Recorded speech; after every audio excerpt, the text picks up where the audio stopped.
How will this online course benefit you? With my expertise as a teacher at the Institute of Hotel Management and Catering Technology, USA, New Delhi, I have made bite-sized PowerPoints with my audio voice detailing these points. So this can improve your learning, which is scientifically proven with the combination of auditory learning along with reading to retain and recall. Now, reading with hearing, the script will flow along with your hearing, which you can put on your headphones and listen to my voice, or you may choose to use this just to use audio voiceover or just to read. Again, this your liberty to make this a complementary learning platform or a supplementary. It's up to you. And as a student, let me tell you, I was very anxious, I was very nervous, and I was really in a very panic situation before my Viva was here, my campus interviews, and also for the theory examinations. This will help you as a ready reckoner before your Viva was here, campus interviews, or the theory examinations, or for anything for that matter. And the finest thing, you can choose the place of your learning, you can choose the time of your learning. All you need to do is put on your earphones and start this program online. That's it. So let's start. The hospitality. A lot of people are asking me this question. What is the difference, or what does it mean the same? Hospitality industry and the hotel industry. And at times it's very difficult to explain this, but now I explain this in detail. It's very simple. In school, we learned about the solar system, the sun being the biggest star in the solar system, with all the planets revolving and rotating around it. Without the sun, there is no solar system. Likewise, in the hospitality industry, the hotel industry plays the role of the sun. It's central to it.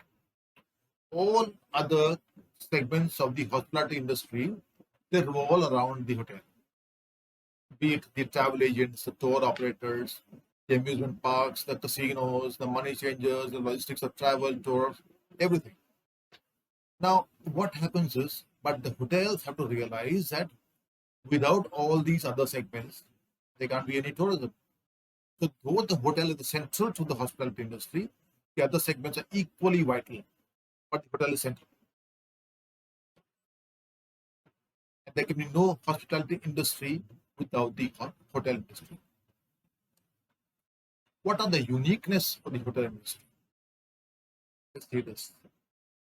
First and foremost, we are the oldest service industry sector, which we'll detail later.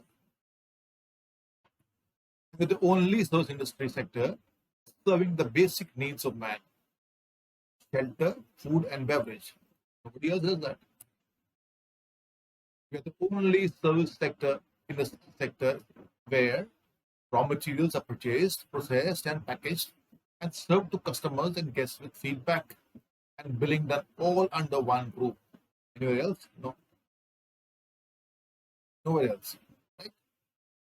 And we are the service industry sector with the highest number of internal customers to serve the one basic external customer, the guest. Now let's take an example. You want to take an example of a steward who joins on duty. He has to pass through security. His first internal customer, punch in his card at the time of he interacts with the clerk there. Two, before joining duty, he's already interacted with two people, two internal customers. He goes to the locker room, exchanges his dirty uniform with the uniform room of the housekeeping, interaction with housekeeping first. Before joining duty, he already has had interaction with three internal customers. Reports to his place of work, meets his supervisor, finds out his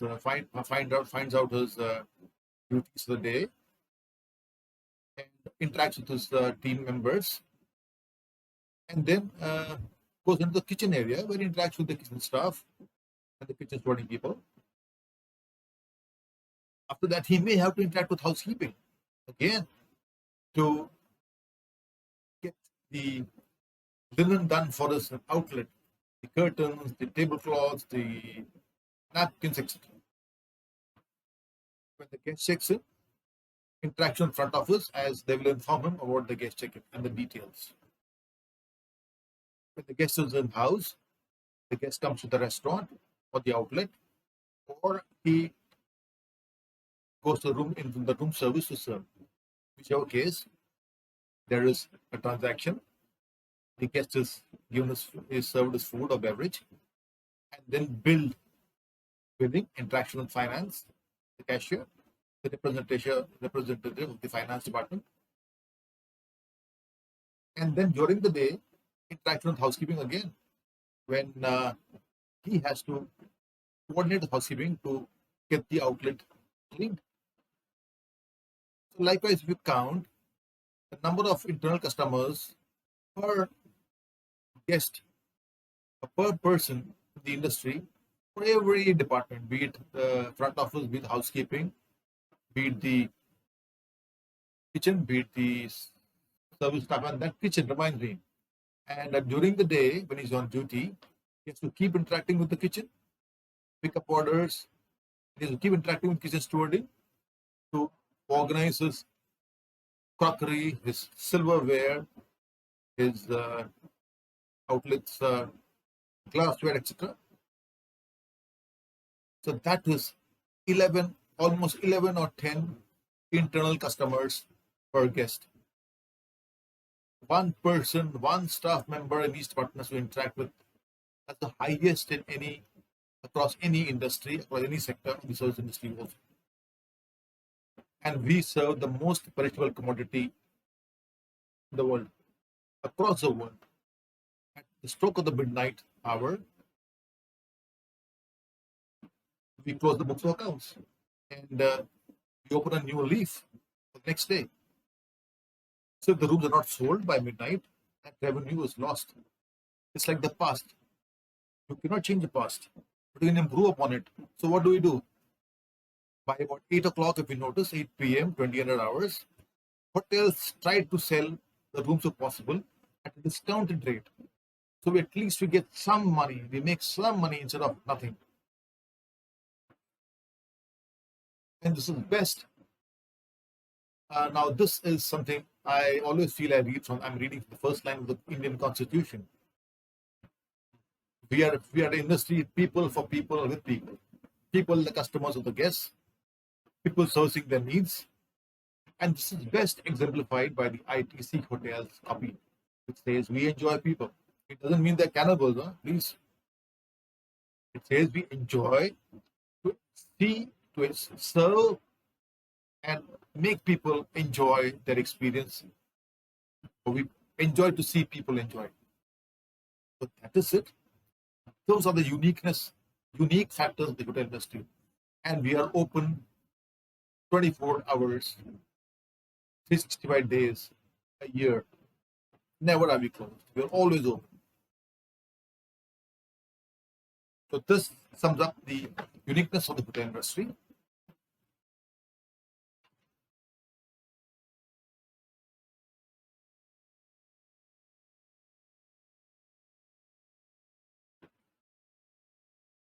Hospitality, meaning and the implications.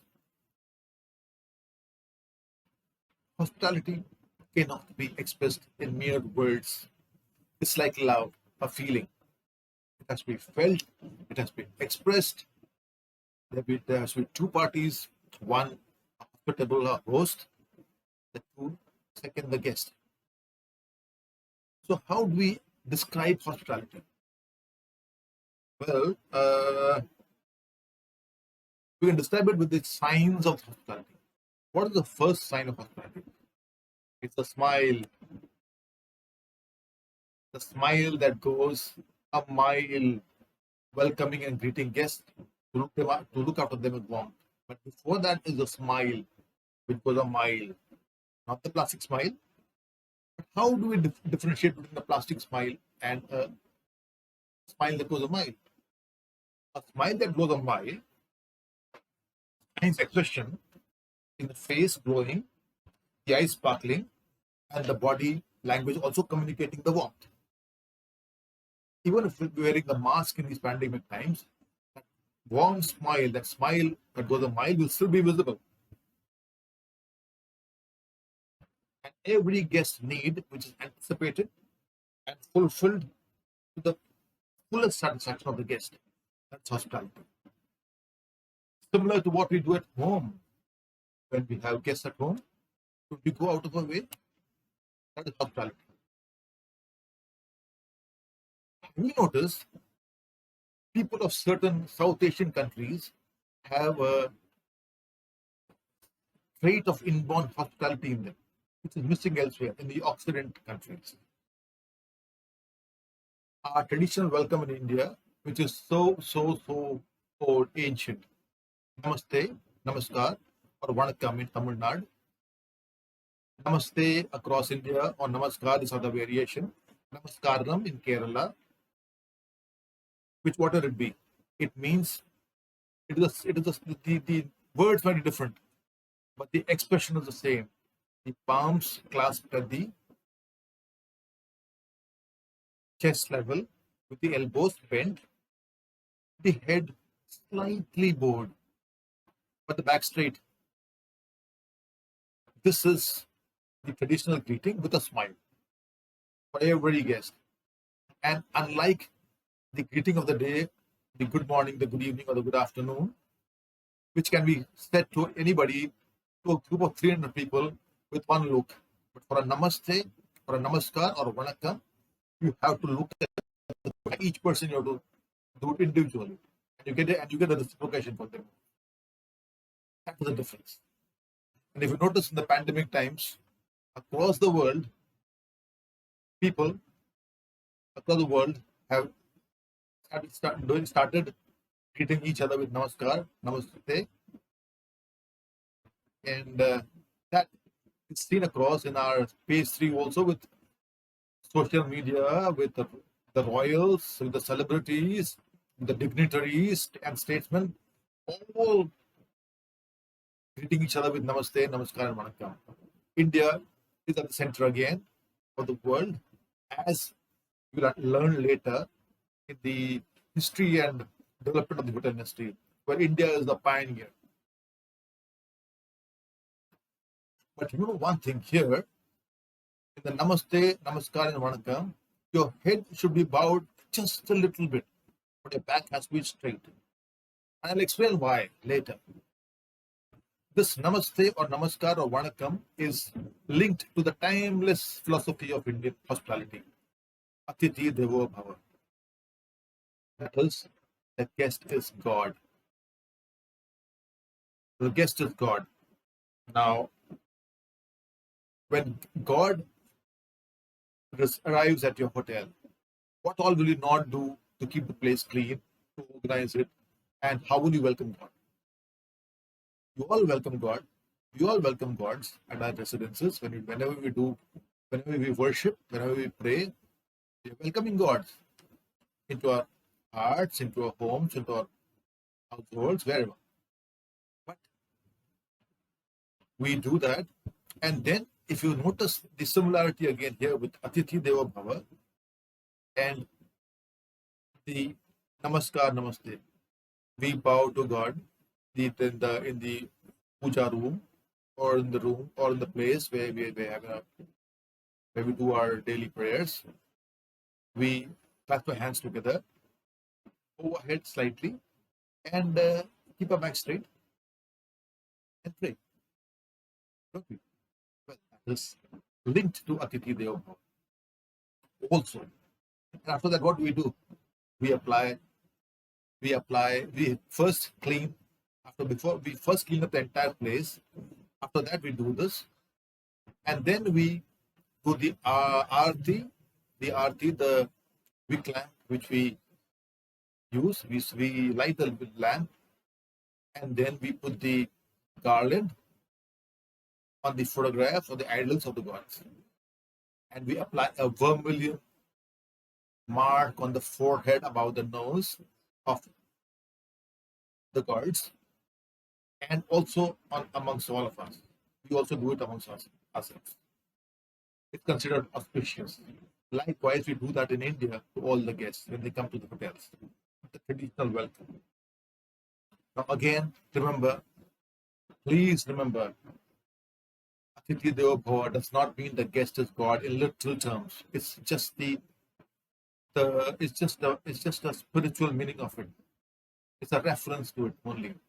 You are there to serve, but you're not a servant. You are as much a human being as he is, or he or she is. You have to maintain your dignity. Again, I repeat, you're not a servant, you're there only to serve. Don't be servile, don't be obsequious, don't be servile, don't be obsequious, but just do your work of serving and caring for the guest. That's it. So I hope you understood the meaning and implications of hospitality. But going further, in a succinct manner, India's first Prime Minister is quoted as saying, hospitality?